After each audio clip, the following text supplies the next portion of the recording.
What is going on, college basketball fans? Today we got my top 5 freshmen in college basketball up to this point in the season. Before we get into it, I just want to say subscribe if you guys have not already. Also, drop a like if you guys enjoy this video and comment down below, in your opinion, who has been the best freshman in college hoops. And yeah, guys, let's get right into it. Alright, guys, first I have an honorable mention, so I guess you can say this is a top 6 list, but coming in at number 6, I do have Grady Dick, the freshman guard for Kansas. Now, Grady Dick has been really amazing so far this season, averaging 15 points a game, 4 rebounds a game, and an assist per game, shooting 48% from the field. So very efficient for a freshman. I think he's only going to improve throughout the season. The only reason he really missed out on cracking the top 5 is I believe he's not a defensive liability per se, but he definitely needs to improve on his defense at this level of basketball, and I think he will throughout the season. But at this point, because this is a offensive and a defensive game and both sides of the ball matter, I have to leave him just on the outside of this top 5 here at number 6. But he has had some really great games where he's scoring over 20 points, shooting the lights out, and this guy can also take it to the rack as well. In the Champions Classic game specifically, he was kind of closing out that game as the closer, and that was very impressive because that was really his first big game on the collegiate level. But at number 5, I do have the Baylor freshman guard, Keyonte George. Now, Keyonte George is, in my opinion, a star. I think he's only going to improve. All these guys really are only going to improve more and more throughout the year, and this list could definitely get shifted around. But Keyonte George is a two-way player, averaging 15 points, 4 rebounds, and 5 assists per game there for Baylor. And that is very impressive to do, especially whenever Baylor starts 3 guards, him, LJ Cryer, and Adam Flagler, and those are 2 proven guys. So for him to come in for Scott Drew as a freshman, get starter minutes with these other 2 guards and get as many touches and put up these numbers. Very, very impressive, very lengthy, very good at driving to the rack, good shooter, good defender, really an all-around guard that you want to have on your team. I think Keyonte George is a two-way star, and he's coming in on this list at number 5. Coming in at number 4, we do have from Arkansas, the 6'8" point guard freshman Anthony Black. Now, Anthony Black is your Cade Cunningham-like player. He is a tall point guard, a great passer, a great driver, a good defender.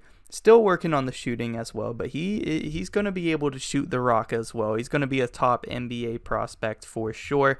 But this guy, he's averaging 14 points a game, 5 rebounds a game, and 3 assists per game. I really do think those assist numbers are going to go up, and really all of those stats are going to go up. I mean, this is a guy who could be averaging a triple-double in the NBA here very soon in a couple of years. It would not surprise me if he puts up close to triple-double type numbers by the end of the season. He did get off to a slow start to the year, but in the Maui Jim Maui against top competition, there was a lot of great defensive teams in that tournament.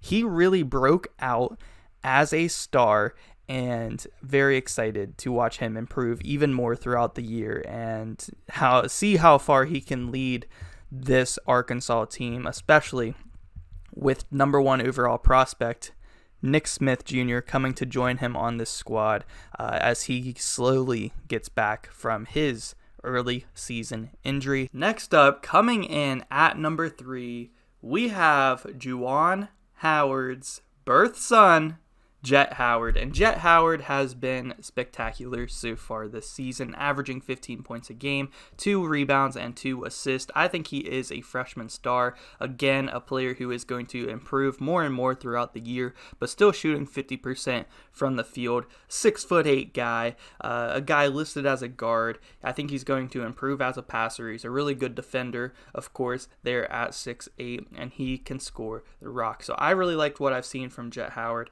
He's only going to improve, a ton of potential there at Michigan, and he is coming in on this list at number 3. And coming in at number 2, we do have a 7-footer from the Duke Blue Devils, and his name is not Dereck Lively, but Kyle Filipowski. We all expected Dereck Lively to have a big freshman year, and he's yet to do that so far. Some early season injuries right before the season started obviously kept him out of the first few games. Look for him to be picking it up, but in his place, Kyle Filipowski, also a top recruit there for Duke, has been the best freshman for sure on their team and putting up really big numbers and being one of the main scoring options for this first year Jon Scheyer Duke-led team. Now, Kyle Filipowski is a 7-footer. He can shoot the ball. He's averaging 15 points a game, 9 rebounds a game, and an assist per game, shooting 43% from the field, but shooting 47% from behind the three-point arc. I think that is very impressive. Kyle Filipowski, really a unicorn type of player. Like when you look at him play, he kind of looks like a Kristaps Porzingis type of player. A really big, tall guy who can shoot the rock, rebound, defend. Big piece there for Duke. And as these other top freshman recruits start to get going more, because Dereck Lively and Derek Whitehead both had a few injuries there at the start of the year. So once they get more incorporated and get going, this Duke team is going to be very, very good. And Kyle Filipowski looking like the second best freshman to me so far this season. And coming in at number 1, we do have a very surprising pick, a guy who was not on my radar preseason, but a guy that I'm very excited for in the future and has been very fun to watch so far as a freshman, and that is the forward from the Alabama Crimson Tide, Brandon Miller. And Brandon Miller is putting up ridiculous numbers there at Alabama, and I'm surprised that Nate Oates has given him so much opportunities. Like, he is